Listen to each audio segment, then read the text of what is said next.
Do you ever wonder how successful entrepreneurs built their businesses from scratch? Are you unsure if starting a business is for you? Well, tune in as we discuss how successful entrepreneurs transformed their ideas into reality. Welcome back to From Zero to Revenue with your host, Chris Yap. Welcome to our show. This is your host, Chris Yap, with our podcast show From Zero to Revenue. Man, I'm super excited to have our guest here today. My best friend, my lawyer, my confidant, my spiritual director. Covers up embarrassing bald spots, and pets love me too. I know, right? Guys, welcome to the show. Attorney and general mischief maker of the law office of Nat Nickele, Nat Nickele. Nat, welcome to the show, man. Hey, how you doing? Glad to be here. Man, this is your second appearance in our show. You're actually the first person to have a second appearance in our show. Only goes to show how long we've known each other. Yeah. I just thought it was strong public demand, overwhelming. Right? Well, absolutely, that too, especially after this episode, because we've got a lot. I mean, I've got a lot of stuff that I want to talk to you today that our audience is really gonna enjoy listening to. But yeah, man, please tell us about yourself. For those who don't know you, tell us a little bit about yourself, your practice, and your ethos. Yeah, all right. I mean, we have time, so go ahead, spit it out. I usually tell people that the story of my life is my dog that took itself for a walk and ended up someplace, right?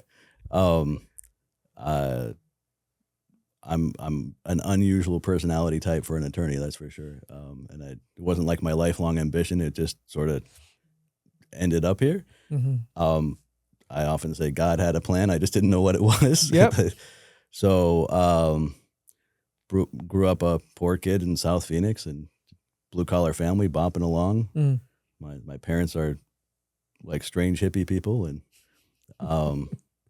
good people. And they kind of raised me with three main values of, that people are more important than stuff. Mm. And I mean, everyone always says that, right? But but they don't mean their stuff, right? Yeah. But in a real pragmatic way, it was just sort of you don't eat your sandwich in front of a guy that forgot his lunch, right? You just both eat half a sandwich. I grew up with my parents volunteering me to go help out neighbors and babysit. And, I kind of would always, kid, right? So I'm pushed back. How come we're doing this, Pop? He'd say, it's just what you do. That was the explanation, right? And but that was just kind of part of the DNA. And then the next lesson my parents taught me was that the world is a really interesting place, right? That there's all sorts of interesting stuff going on, and we'd have dinner at night and we'd talk about all the strange stuff we'd see. And it was just fun conversation, whether it be, we saw a rocket launch or we saw an interesting TV show or I read a book or, hey, the grass is growing really quickly because irrigation or whatever it is, right? Mm-hmm. So it's just, that's what we'd talk about. And I was force-fed a library full of books growing up, and so we'd talk about that stuff too. Just, what did you read about? And so everyone kind of would talk about that stuff. But it was interesting, right? So the third lesson is that I have what it takes to understand and do things, right? So that when you grow up poor, you can't afford a mechanic. So what do? You go get a manual and you go try and figure it out, and yeah, there's no YouTube that time yet, huh? Right? Yes, I'm old, and we had this thing called the book. It worked like this. It was crazy, but so there's a lot of sort of jerry-rigging, improvised solutions, talking to people, asking questions. How do you figure out how to do a thing, right? Like my cat got in a fight and it had an infection. And so I learned how to drain an abscess and stitch up a cat, right? Like, wow. That's just kind of how it works. So people are more important than stuff. The world is interesting and I have the ability to do things. If one person can do it, I can do it too, right? And I say that made me more curious than afraid. That's sort of the composite, right, of how my attitude and personality is that like I I don't have to go out in the world and do something. I get to go out in the world and do something. And that, like, I see people as infinitely valuable things. As Immanuel Kant would say, they're not a means, they're an end. And it's not like, oh, that's my academic discipline. That's in my guts, right? That, like, when you're interested in people, they tend to like you. Yeah. You know? Well, the thing is, you know what? For the sake of our audience, we've known each other, since 2012. Yeah. Long time. Yeah. And you really are one of the kindest, if not the kindest, human beings I've ever met. And I think the early learnings you had from your parents. By the way, I feel like this is the first time I heard of those three. You probably were just drunk when I was telling maybe, you. No. Maybe we were probably, or yes. No. But Yeah. it to me, it's like, okay, it makes sense why you are. Yeah, right. I mean, The way you the real are. explanation is you're my friend, so I don't give you my elevator speech because you already know who I am. Exactly. So, you know. But it's just crazy how you enumerating those three things. It just, okay, it's in my head while you're talking, it's like, okay, Yeah, that's clicks, why right? you are Right, yeah. how you are. And, you know, Nat, in our community, you're known as the unlawyer. I think it's even in your website. Yeah. That started as an insult, by the way. Yeah, but A marketing guy's like, you're doing everything wrong. You're not doing anything a lawyer's supposed to do. You're like the unlawyerist lawyer I've ever met. I was like, he was telling me all the stuff he should do. And then, like, that was my walk away. I was like, unlawyer. I like that. yeah, it's perfect. Well, Right. I think it obviously is your superpower. What I mean by that is, you know, you win cases, you win arguments with kindness versus the traditional lawyers who seem to be more like wolves. How did that, I guess I know how that came about, but how does that work in your practice? Like, man, I've seen you talk to people, you extract information, people just talk to you and really think it's that kindness. You use that platform in such a way where, man, people just become so vulnerable even when they talk to you the first time. Yeah. Well, at the heart of a lot of this is that the law is about the human condition. The law doesn't exist without the human condition. The law is meant to be a flush overlay on the human condition to help it make sense, right? And that you can't understand what the law is for unless you understand the human condition, right? And so where the law doesn't fit flush over the human condition, the law is wrong. And that's where you can break the law, right? Or that's where you don't have to worry about it, or that's where you go change it. And so I think I always say if you figure out the right place to start, everything kind of falls into place, and that's where you start. Right? Is like, what is the human condition, and what do people need? What do they actually want? And I think there's a tremendous amount of confusion in the world about people think they know what they want, but they don't know what they want. But you know who knows? Mr. Rogers. Mr. Rogers knows. I make all my interns watch Mr. Rogers with me because Mr. Rogers is a boring person to listen to, but deeply insightful into the human condition and has tremendous discipline about how he speaks and asks questions and approaches the world, right? So he would say stuff like, the greatest gift you can give a child is to teach them that they're worthy of being loved and capable of loving other people. And he, like, that's not just a platitude. That you can feel that in your guts when you hear it, because that's what we want. Really, at the end of the day, we want to be loving and lovable. We want to be useful and also to be helped and accepted for who we are, right? And if you know that about Mr. Rogers, that he really believed that about the human condition, and then you watch any of his shows or any speeches he's given, everything he says lines up with great discipline behind that. Every way he phrases a thing, and that, and he's relentless. Whenever you see him give a speech, like to adults, everyone starts bawling right away because he just hits it and hits it and hits it and ignores all the other distractions.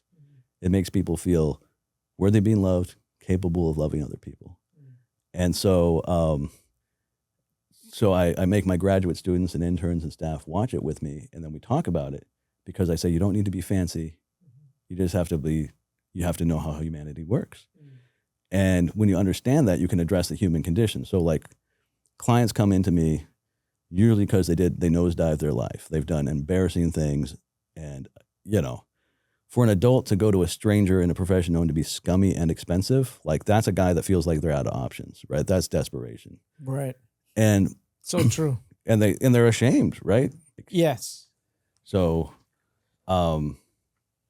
where it comes into my practice is that, I said, like, people are desperate when they come to see me, right?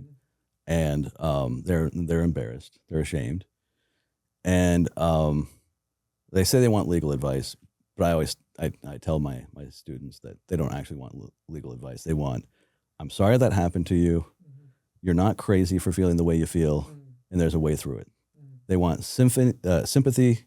They want affirmation. They want hope. That's what they want. So for the sake of our audience, tell us, Nat, like, what do you specialize on? What does your law firm specialize on? Yeah, I jokingly say that I'm the lawyer that other lawyers call when a case is weird and they don't know what to do. Like, I know. I'm the fixer. I do a lot of like civil negotiation. I do a lot of estate planning, some probate work, kind of jack of all trades. I mean, but yeah, I'd say my bread and butter is estate planning and civil negotiations. It's not exactly litigation, because I almost never have to litigate, because please and thank you get you really far, and I just fix the problem. Yeah. Right? Well, what's one thing I could not forget, because obviously we don't talk about the particulars of the cases, but one of the stories you were telling me was you were talking to someone. I think this guy was seeking for your legal advice, but turned out he was about to commit suicide. Gonna have to narrow that down. That happens a lot. Oh, okay. Was it the Christmas story one, or the guy with the toilet tank lid? This was the Christmas story one. Okay, yeah. So my question there is like, how are you able to? I don't know if this is always the case, right? But how are you able to see through what the guy is saying versus what the guy actually needs? I think that it comes from experience and then a firm belief about what the human condition is. Okay. That, like, what if just the basic things of like, people need to feel worthy of being loved, capable of loving other people. I have other kind of like little sayings that, like, human beings are fundamentally irrational creatures with the ability to be rational in short spurts when they want to. That kind of changes what your expectations are. Just people are motivated by, they're either running away from something or running towards something. There's a carrot and a stick. So you understand how people react, right? So there's this technique in negotiation called reframing. And it might be like, you're pissing me off. I go, like, what I'm saying upsets you, right? It helps rephrase it into a more constructive, it like affirms the feeling someone's feeling, but puts it in a more constructive use. And then like, I'd say most of the time people come in, they're pretty upset, and they're usually in a new situation, and they don't even have the vocabulary to describe their problem. And you have to hand them words to help them put their story together, and so you have to take time. That's the first thing is you have to care, and the second, and that builds ethos, because I could be cool and slick looking, and I mean, I'm obviously beautiful, so we'll check that off the list. But like, absolutely. But you don't have to be perfect, because if people understand that you genuinely care, they're ready to forgive you for whatever imperfections you have too. And you have to care, and you have to care about yourself too, and be comfortable with yourself. And so a lot of times I talk about my imperfections with my clients too, because I set the example of like, I can be comfortable with my flaws. I can be comfortable with their flaws too. That like, I always tell my staff, my holiness isn't fragile, right? I'm not afraid that like I'll be around some impure person and it'll contaminate me. I'm not worried. Their stuff doesn't bother me because they're a person. So I'm making people comfortable and listening and then asking questions. They start giving me clues. And because I already read the back of the book, I know what the human condition really is. I can start lining up what they're telling me with what I think human desire really is like. And they start feeling understood and they start opening up. So obviously this is a skill that you developed over time. And then just going back to what you mentioned earlier that, you know, I guess as a child, you know, growing up with limited resources, from what I understand is you didn't really dream of becoming a lawyer like a lot of lawyers would say. I thought it was either because they watch something or their parents are that.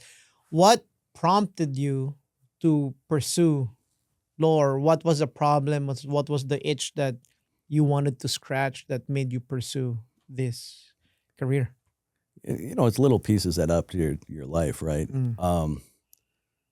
And so having adults in my life, I can think of adults at different periods of my life, a teacher, a coach, you know, something like that, that would say like, hey, you're good at this, try this thing, right? And they kind of nudge me in different directions.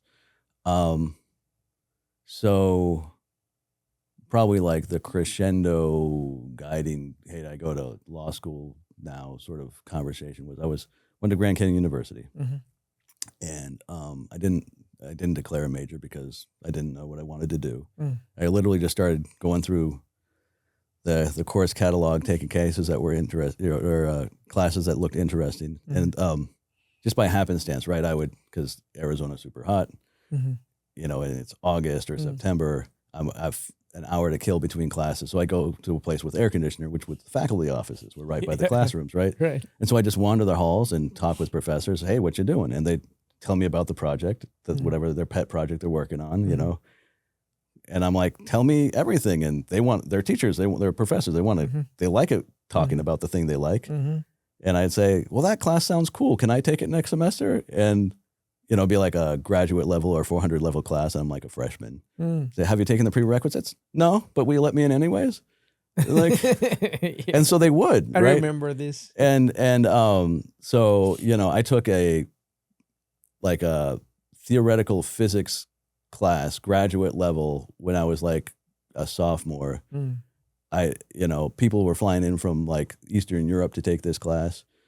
And I didn't have to do any of the homework. I just got an A, but I just sat in the classroom and watched smart people like explain stuff, and I'd ask questions. And it was so cool. It really broadened me up. So I got to know a lot of the professors this way. And I always had questions. And the other thing is, by the way, I always said thank you at the end of the class, which I didn't think was any big deal. But years later, professors would tell me, like after I graduated, they're like, you're the only student that said thank you every time. But so I stood out in their mind, and I did well in the classes. And then my junior year, the political science dean, the head dean, and a bunch of professors had an intervention for me. They called the meeting in and they said, we've decided you need to be a poli-sci major. And I went, decided for you. Yeah, exactly. I went, what? Why? Like, they said, so you can go to law school and be a lawyer. And I was like, lawyers? Freaking hate lawyers. Like, I'm too honest to be a lawyer, right? And they laughed, and some of them were lawyers, actually, which was also funny. But they said a couple things. They said, you're smart enough to do the work. Not everyone can do that work. And you care about people. And so you probably will actually be able to go and help people. And that you're probably always dislike lawyers, but there's a lot of people that are lawyers that shouldn't be. And there's some people that should be lawyers that aren't. They said the other thing is, if you go get a regular job and you ask why to your boss, as professors, they love it when I ask why, right? But like you go ask why to your boss, he'll view you as insubordinate and he'll punish you. And then if he figures out that you're smarter than he is, he'll view you as a threat and he'll crush you. And so I kind of was like, well, okay, whatever. Poli-sci major it is, I guess. So, but I wasn't really sold on being a lawyer because all the pre-law students were really pretentious. And I just didn't like them, really. They were just full of opinions, but I always say they've never been punched in the nose before, and they never like missed a meal. Yeah. So I don't know it's all theoretical to them. It's all a game. And so I went and got a regular job for about 4 or 5 years after I graduated, and realized that my professors were absolutely right. My bosses hated me. They hated me. And I thought they would be innocently like, hey, boss, I found a hole in your procedure, and I figured out a way to improve it. I thought he'd be glad to hear that. Nope. They hated it. They hated it. And so I was pretty miserable working and talking about it with my wife. And I said, well, I said, the dean's words are burning in my ears, right? All right, maybe I'll take the LSAT. So I just took the LSAT, and then I got a good score, and I went, all right, I guess I'll apply for law school. And wrote, you have to write a suck-up essay about why you want to go to law school, that law school. And I wrote an essay about why I didn't want to go to law school, and yet I got in. And actually, years later, the admissions counselor said that it was because my essay was so entertaining. They were so bored at everyone else's stuff. But that I got in. So I was like, I guess I'm doing this. And so I think that's a classic example of you just really put your faith in God's hand. Right, because we have a lot of audience. Actually, most of our audience here are entrepreneurs, and some people that I've spoken to, it's either they have that itch they want to scratch or a problem they want to solve. In your case, it's kind of different. I guess this really makes you the unlawyer. And I love the fact that you let your faith kind of lead the way. Obviously, God used the professors as the instrument to tell you that you're going to be a lawyer. You didn't want to be one, but along the way, you've helped so many people. And I think it just goes back to the foundation of use kindness as a platform. And I've seen you operate as obviously with your practice as a father, as a husband, obviously as a friend. Man, you're very good at it. Mr. Rogers says there's 3 things you can do to be successful. The first is be kind. The second is be kind. The third is be kind. Right. I remember when we were just getting close, and I would tell Azel, my wife, that I'm going to go see you because there's something I want to talk to you about. And my wife would ask me, why is someone suing us? Oh, no, it's not a legal thing. There's just something that I'm just sort of incidentally a lawyer, right? Like, it's not a legal thing. Yeah. It's just about being human. Yeah. Like we've discussed about, you've seen me struggle. Yeah. Many times. You've seen me cry, many, many times. Yeah. To be clear, I'm not usually the cause of it. Right. Not usually, sometimes. No, absolutely. But I think it's just your superpower, right? And it's just amazing. It just really amazes me until today. Obviously, you practice. You kind of have like 2 professions, not kind of, but you do. You're a lawyer, but you're also a businessman because you run your own practice. How difficult is that? Like, you're operating. It's like you're operating in 2 tables at the same time. Yeah. It's tricky in the sense, but it's a struggle and not a struggle at the same time because, like you talk about my faith, I'm religious in a way that's sort of concrete and pragmatic. I don't have time or any concern for philosophy or religion that doesn't actually help me in my life, right? Like, I don't care, I'm an irresponsible Christian in the sense I don't care about the book of Revelations or the end time. Why? I don't get it, right? But a lawyer asked Jesus, what's the best law? Like, what's the most important law? And Jesus says, love God with all your heart, mind, soul, and strength, and love your neighbor as yourself. For this is the summary of all of the law, right? And that's kind of a mic drop, right? Like, oh, I'm sorry, let me not answer your question. Let me just explain to you the basics of what this is all about, and that, like, loving my neighbor and loving God, those are the two things, right? And so I'm just going to do that and let the rest of the world take care of itself. I say, for me, I got 3 rules of Christianity. Know who you are, know who God is, and don't get them confused. So, Yes. like, what's my job? Love my neighbor and love God. Okay, I guess I'll do that. What else am I in control of? Well, basically nothing, right? I can't change how physics work or what other people think or what time I was born into or who my parents are or whatever. It's all stuff beyond my control. And so I just let it be because I can't change it.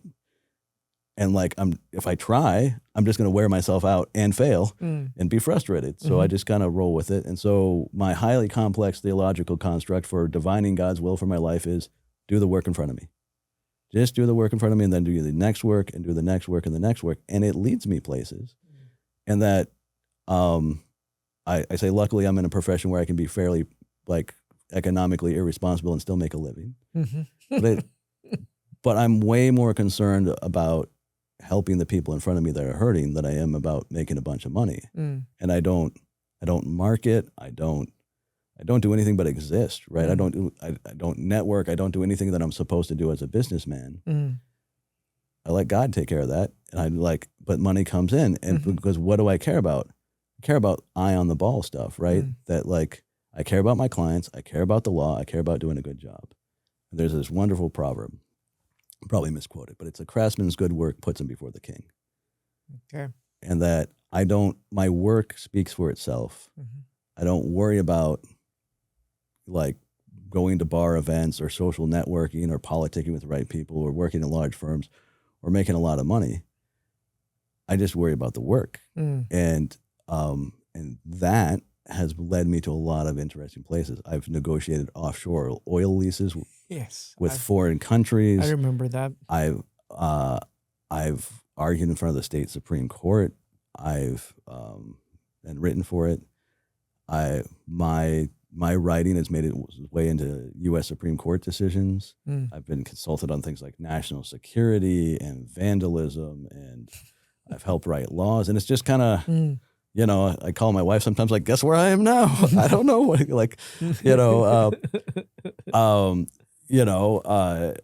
I just never know what the day is going to bring. But the caring about people and them understanding that that's what I care about gets me. Having a law degree and caring about people gets me in the room. It's a weird combination. And then and then just doing the good work that the business comes and it comes and it comes and it comes. And I say generally I turn down more work than I take because it's just me. And I ask people, how did you find me? They're like, well, Jerry told me about you. I'm like, I don't even know who Jerry is. And it, like one of my largest referral sources is opposing counsel attorneys. Wow. Because one of them called me on the way here, actually, like just see how I'm doing. And she's 8 months pregnant and we're just chit-chatting about stuff. And like, we love each other, right? Like, there's a lot of like, I have this opposing counsel attorney that we've been against each other our entire career. We've had hundreds of cases against each other. Wow. And like every time we get off the phone, like, I love you too. Right. And we do, that guy loves me and I love that guy. Right. We know each other really, really well. But they send me their family and their friends and their employees because they trust me and they know, they know that I care and they know that I'm not there. Like the money is incidental. I say I'm only incidentally an attorney even, right? I'm a human being who cares about people first. And, I could be a plumber or a yard guy or something like that. And I would figure out a way to love people and address the human condition doing that. This just happens to be the media I'm working in right now. Yeah. Man, I love that. That's just crazy. But just shifting gears a little bit. I know a lot of business owners successful business owners, they don't even have a trust. Yeah. How important, obviously you set up my trust Right. years ago, but how important it is, I guess, especially for business owners, Right. to have a trust. Well, it's pretty important, but let me take a step back. Business owners, especially small business owners, especially entrepreneurs, are so used to starving themselves to feed everyone else. They forget to take care of themselves and like just basic of basics. And I got a lot of clients that are small business owners, and like I feel like such a hippie saying that I'm kind of a holistic attorney. Yeah. Because like a lot of like 10% is legal advice and the rest is just like, why aren't you taking care of yourself, you idiot? You know how many people are depending on you right now? Right. Like, and like, hey, you have a little bit of success. Maybe feed yourself now. Mm-hmm. Oh yeah, right. Mm-hmm. And me too, by the way, as a small business owner, it's like trying to grow and going like, oh yeah, I should pay myself. Mm-hmm. I forgot what that's like. You're guilty as charged. Yeah. Oh yeah. So for business owners, there's two types that I generally see, like a service business or a product business. Okay. And particularly for service businesses, the owner is the business, right? And the idea of what happens to your business if you were to become bereft of life or incapacitated, and to make them think through it. And they're worried about it. They don't like thinking about it because they don't have a plan. And they think that just because they don't know what the options are, that there might not be options. But there's a lot of easy options to make it so it's not catastrophic failure. The mechanism of the trust itself is incidental, because there's certain things that can be passed on and there's certain things that can't, right? And so everybody comes to my office and always goes, I need a trust. And I go, why? They go, to avoid probate. And I go, great. What do you think probate is? And they go, I don't know, but you're supposed to avoid it, right? Like it's something to do with courts and I don't know. Yeah. And, this is an example of legal marketing to make you afraid, But like I said, starting at the find the right space to start at, and the rest is easy. Let me tell you what probate is, because it really makes sense. And you've heard some of this before. Sure. But you have things like a house and a car that that if you're going to convey them, requires your signature. Okay. So if you're dead, hard to get a signature from you, right? So the essence of probate is basically this. Hey, judge, my buddy died. He has a bunch of stuff in his name that we need to transfer out of his name, but they require a signature. Can I sign for the dead guy? And the judge will say, well, sure. I'll give you this order that says you are now authorized to sign on behalf of the dead guy, but you have to follow a protocol so we know you're not stealing or cheating, right? So 95% of probate is who signs on behalf of the dead guy, right? So the way that you avoid that probate situation is don't have stuff in your name that requires your signature when you die. So you can be poor, you can have nothing, you can rent, have nothing in your name that requires your signature. Or before you die, you convey things out of your name into a name of someone or something else that has the ability to sign on behalf of the thing. So like, you think of a trust kind of being like a business. You can have its own account. You can have its own managers, right? Except it's a trust and you have trustees. So you might be the first trustee of your trust. And then you have a succession plan that says, and if I die, this guy is the successor trustee, right? So when you die, there's nothing in your name, but your things are in the name of the trust, which has an authorized person that can sign on behalf of the trust. Thus, no probate, because don't need the dead guy's signature for anything. So it's one of several mechanisms available to avoid that court cost and that court time. Right. But there's other ways to do it. So it's kind of with my business owners, I just sit and listen and talk about their business, and is there a simpler, more streamlined way to do it? What does it look like? So trust is the answer a lot of the time, but sometimes it's just like, like my business, I am my business. I don't have a succession plan because until I get another attorney. When I die, my business is gone. It's just Right. who I have a guy that's going to come and clean up my cases when I'm dead and hand them out to other people. Right. That's that, Yeah. But I don't need a trust for my business because Yeah. when I'm dead, there is no business. There is no Right. business. Unless they like increase the technology of Ouija boards and contacting me from beyond the dead. But like, yeah. Well, there's gonna be AI who will potentially replicate yeah. or reconstruct your brain. So who knows, right? But What an anathema that would be to the world. To, I know. But so we're kind of getting close to the end of the show. But what I wanted to ask you is, you work with a lot of business owners. Mhm. You've seen business owners fail. You've seen business owners succeed. What do you think are like the key differences as to why business owners succeed and why they fail? That's a good question. I would say that it's a lack of connections and a lack of perspective and a lack of accountability. Okay. When you say lack of connections, like just connections with people. Right. You know, that if you're selling Tupperware, you sell to your friends and then you sell to your family and then you're out of people to sell to, you know? Right. So how do you need to bridge a gap, right? And that the way that I often help with that is I always say my superpower is I know a guy. And I know that. yeah, for you and for many people, including twice today already, I've set people up on sort of business blind dates. Hey, you need a job? You're looking for an employee? Why don't you meet? Yep. Right? You know, set up a painter today for a gig. There you go. And like I've sent a lot of my clients your way because I figure out what their pain point is and I go, well, have you met Chris? Yes. He has a lot of answers for your problems. So that's the connections. Okay. Perspective is that, you know, you only have the ideas that you have. And that there's a lot of options available, but if you don't know they exist, they might as well not exist. And so to be yeah, that is so true.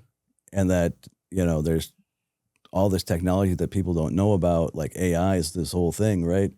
But people don't know it exists and they don't know how to use it and they don't know how to make it useful in their life. And so to be able to you know, one of the things I do, because I see the whole world from my desk. I have such a wide variety of clientele and they tell me all about their lives and I love to hear it, but I'm learning all this stuff and I go, you know, a lot of times the stuff I hear 2 years ago becomes a solution to a problem to the guy in front of me now. I go, and I remember it. And I go, like, okay, so the perspective, then the accountability is another thing because there's just stuff that you don't want to hear that you need to hear. And I say as an attorney for business entrepreneurs, CEOs, that sort of stuff, that it's my job to be their friend in a really special way. That like, I have clients that are billionaires, right?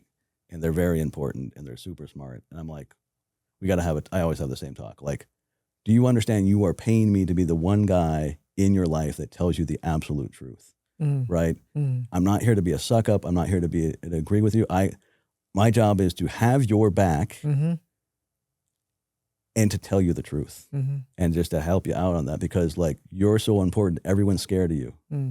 And, you know, I with my billionaire clients and my millionaire clients, I just say like, you need to understand that your money is your money and you don't owe me any of it. And having a lot of money makes stuff confusing for everyone around you. They don't know how to treat you. I don't want anything from you but the wages I earn.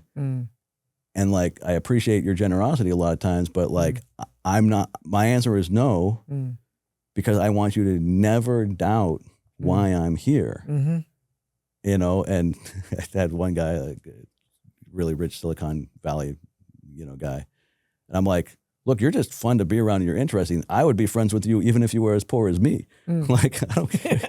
Like, and so when people understand that that's like my real goal is, you know, the money's incidental, they let me be accountable in their life and tell them things they won't take from other people. But you need people in your life that will give it to you straight. And so when you have the ethos of when my clients believe me that I really care about them, and that I'm competent in what I'm talking about, and that I take it really seriously, even though I make tons of fart jokes. Like they will let me say whatever I want to them, and they'll say thank you because I don't even have to be right. Yeah. Like it's a valuable thing, and they need that for perspective. Yeah. You know, shake them free of whatever, you know, like, so entrepreneurs get in their own way a lot. Yeah. Right? Yep. You know, for you, it was like, hey, you need to stop being the direct guy involved in stuff, and you have to start investing in your team. Yep. You have to stop being Chris as the boots on the ground guy and start being the Chris of the create other Chris's to run the show guy. I mean, it took me a while to get there, but I completely agree. I had to beat you with a hammer on that one. I know. Because you're really good at the boots on the ground stuff. Right. And it was so hard for you not to do it because you care more, and people couldn't do it as good as you. It's so hard, that transition time. Yeah. You know? I mean, we still see it, especially now that it's No, not you. What? No. it's kind of harder, but I'm really trying my best. But so you're absolutely right, and I think it's just the thing among entrepreneurs is, and I'm guilty. We do feel like no one else can do it better than we can. Yeah. And it's not really a strength; it's a weakness. It's a tool that gets misused because the truth is no one's going to love your kids like you love your kids. 100%. And that our business is our kids. Right. This is our creation. In case they couldn't put that together. Exactly. But like, and that fire in you is what drives you and what sets you apart from an employee, right? You got to have passion. If you have passion, you endure a tremendous amount of pain, you know, because you have hope, right? And you can see a way through, and that's important for every inventor and entrepreneur, and you know, anyone who's forging a new path. It's hard, and there's resistance. You have to believe that there's more, and you have to care. Yeah. But if you can't pass the torch, if you can't delegate, your growth is going to be capped, right? That one of the biggest mistakes I see successful people do is they don't identify young talent and mentor it. They need to have a succession plan, right? That is so true. You know, to bring people up, because there's a lot of talent out there. Yeah. And it gets stymied. They get the wrong mentor who teaches them that that something that's not actually important is super important, like status or like, you know, all these rainbows people chase, right? And it's you know, it ruins these kids. Or it wastes a ton of time before they have to learn the really hard lesson. It's just better to teach them the right way. Yeah. And that when you start identifying talent and incubating it and fostering it and loving it, you watch it grow, and then you feel okay. I have one of my favorite employees has finally decided that she wants to go to law school. Yes. And she's going to law school in the fall, and I'm going to miss her a lot. But she's worked for me for nearly 5 years, and you know, like the office environment is very like family business, right? Yeah. We all love each other, and like I told her, I was like, you're one of the few people that I would feel comfortable as a lawyer handing my business to you, like because she's very different than me in a lot of ways, but but she's also the most like me of any paralegal I've ever had, in the sense of like where her heart is at. Yes. Good radar, I was cares gonna about say, people. You know. Again, that platform of kindness. Not everyone has the genuine version. Right. Yeah. A lot of people have the pirated version. Yeah. Yeah. Well, And no, I totally agree. But man, this has been an amazing show. We are at the end of it. we can just keep talking after we stop I know, recording. absolutely. I don't got anywhere to be. But I know people would want to reach out to you and learn more about you. Yeah. I'm sure people want to seek for your help. legal or not. Yeah. What's the best way to get a hold of you, Nat? I got a website, nickelelaw.com. It's NICKELE law.com. It's not very creative, but Law Ninja was taken, I guess. But like, phone number is 602-772-5165. We get a lot of phone calls, so like it might take a minute to call you back. Yeah. But so you could reach out. Happy to talk to whoever. My staff is well trained in gatekeeping. Yes. So they're fiercely protective of me. So hey, if you're listening to the show and you heard on the show, tell them you heard on the show and Nat said on the show. Go ahead and Yes. set an appointment. You still might get gate kept, but like, but yeah, people are infinitely interested. I want to hear everyone's story. Awesome, man.